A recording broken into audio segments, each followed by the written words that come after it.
começamos a descobrir as questões dos meninos aí foi quando nós descobrimos, né? Um pouquinho antes de nos mudarmos para 2 irmãos, a gente já...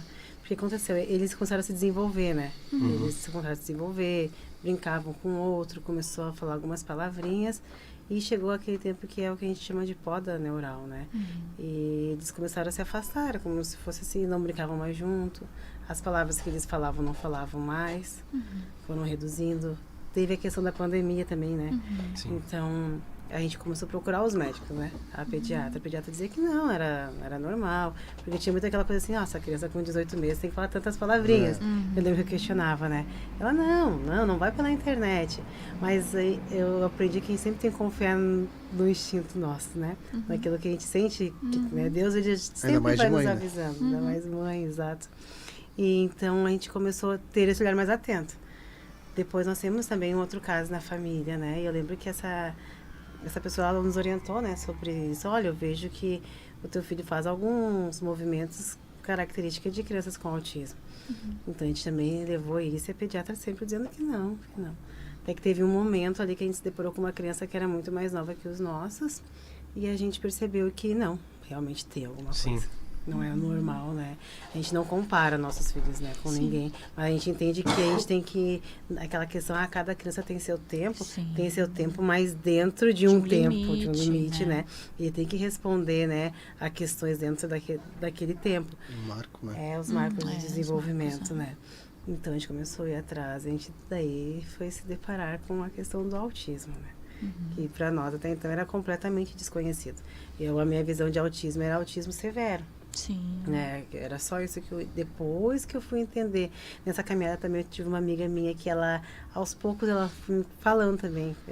Eu ia nela para fazer a unha e tal, e ela tinha um filho com autismo. Sim. Então, assim, Deus também usou ela para ir me falando e já ia meio que me acalmando meu coração, sabe? Ela foi criando um caminho, né? Exatamente. Porque ela ia em casa, né? Ela fazia em casa, como minha esposa ela fazia as unhas em casa, então ela tinha a visão dos nossos filhos, né? Isso, então daí tudo isso também cooperou, né?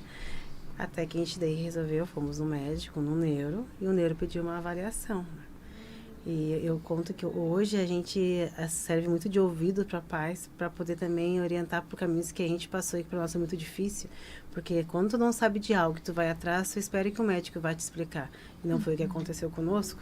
Lembro que quando a gente fez a avaliação, a gente entrou numa sala, me deram um papel para eu ir preencher, e eles iam avaliando os meus filhos, foram 2 avaliações, né, amor?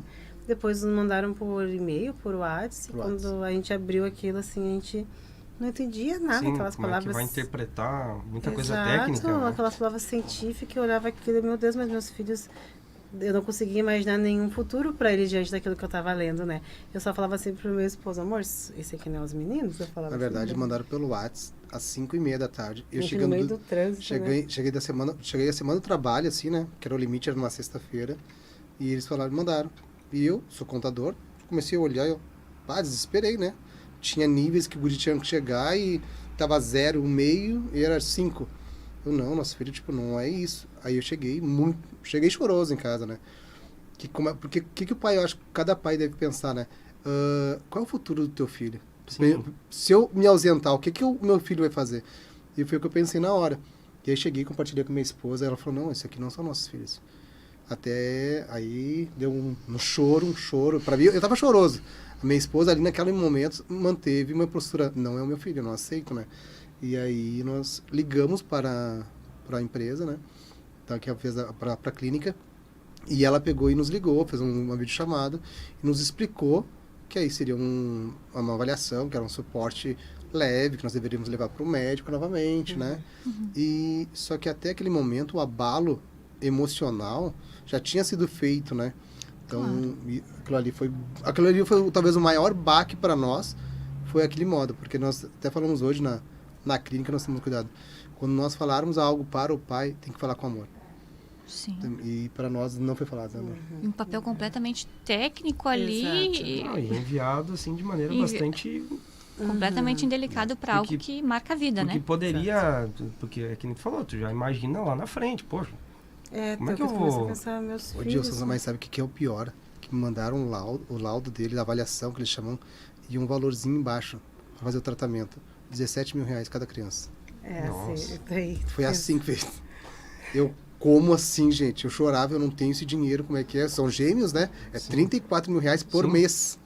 Mensal o tratamento. Daí tu se depara com aquilo, né? Com uma avaliação daquela. Pensa, o que eu vou fazer?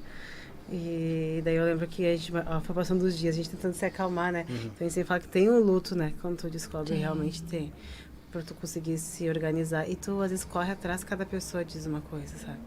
E, às vezes, sobre os tratamentos, as pessoas passam muita informação incorreta do que é também.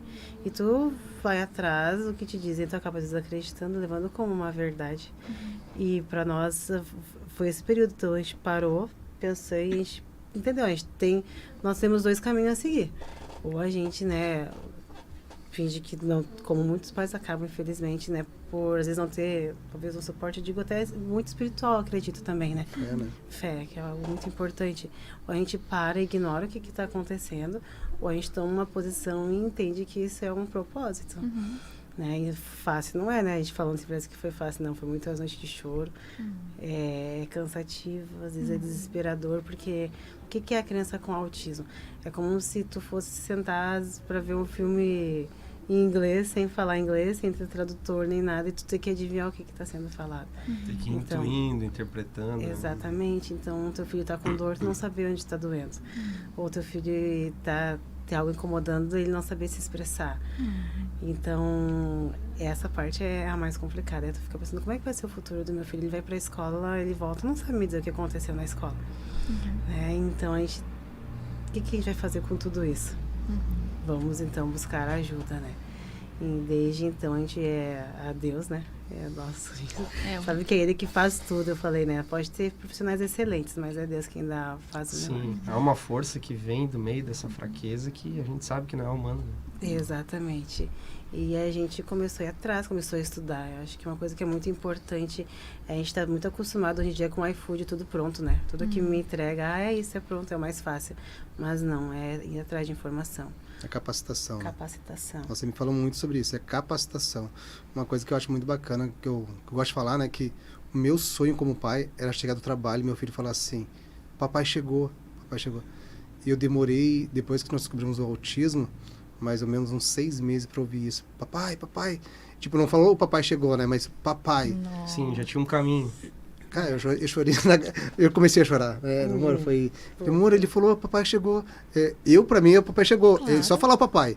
Mas foi tão emocionante para mim. A alegria era o papai chegou. Assim, Exato, né? A expressão, né? Exato, porque ele Exato. identificou. Hoje, claro, devido às terapias, eles falam um monte de coisa, um monte de palavras. Eles são guris que têm habilidades, eles têm memória fotográfica. Tem áreas, assim, que eles são... São bem hiperfocos, super hiperfocos. sim. Então, hoje facilita algumas coisas devido às terapias. Mas o processo dos bastidores, que é a ideia, né? É muito difícil. Vou te dizer assim, ó. Hoje a média, como é que é? A estatística diz que a cada 10 crianças autistas, 8 são criadas só pela mãe, né? Dessas 8, 70% tem depressão. Dessas 70%, o índice de suicídio é muito grande. Então, eu sempre pensei, quando eu fui casar, que eu seria um pai presente dos meus filhos e tentaria ser um melhor marido que minha esposa merecesse, né? E hoje eu tento estar presente junto com meus filhos. Mas eu acho mais bacana que quando eu chego de casa hoje, não adianta. Eu falei, papai, os dois vêm. Agora, porque o Arthur às vezes está bem ligado com a mãe dele, né? Mas agora ele se levanta, me dá um abraço e faz. E se eu abraço os dois, eles adoram. Então, hoje, a minha esposa pode sair de casa bem tranquila e eu fico com eles. Hoje, eu digo, já faz um ano isso, né, amor? Mas, tipo, é um processo que, para chegar nesse nível, Quando a gente fala assim, é nível 1, é leve, né? A gente pergunta, é leve pra quem? Imagina uma criança não socializada, tu chegar à visita, ela não sabe lidar com aqueles sentimentos, com aquelas pessoas, ela viver escondida embaixo de uma coberta, que era o que acontecia com o Matheus. Ele não conseguia estar junto. Ele não aceitava ninguém brincar junto com ele. Então, imagina tu tá com teu filho ali. O que o pai quer? Quero sentar para brincar. Por isso que eu falo, pai, o maior presente é ser presente, né? E, tipo, Quando a gente não tem isso, a gente percebe que é o que faz falta. Tu poder sentar com teu filho e brincar. E nossos filhos não aceitavam que a gente brincasse com eles, né? Então eles têm muito isso, é a dificuldade de entender o compartilhar. Que é algo que parece tão fácil, mas não é leve, né? A criança não conseguir socializar, não conseguir olhar no teu olho, não conseguir falar que tá com fome, não conseguir falar que tá cocô. Entende? Então tudo tu tem que ir adivinhando o que tá acontecendo. Então, devido, né, a todas as terapias, hoje eles têm um quadro que evoluíram muito, né? Sim. Mas falar sobre autismo é falar sobre frustrações. Então a gente fala que hoje tão essencial quanto uma criança fazer um tratamento é os pais fazerem um tratamento.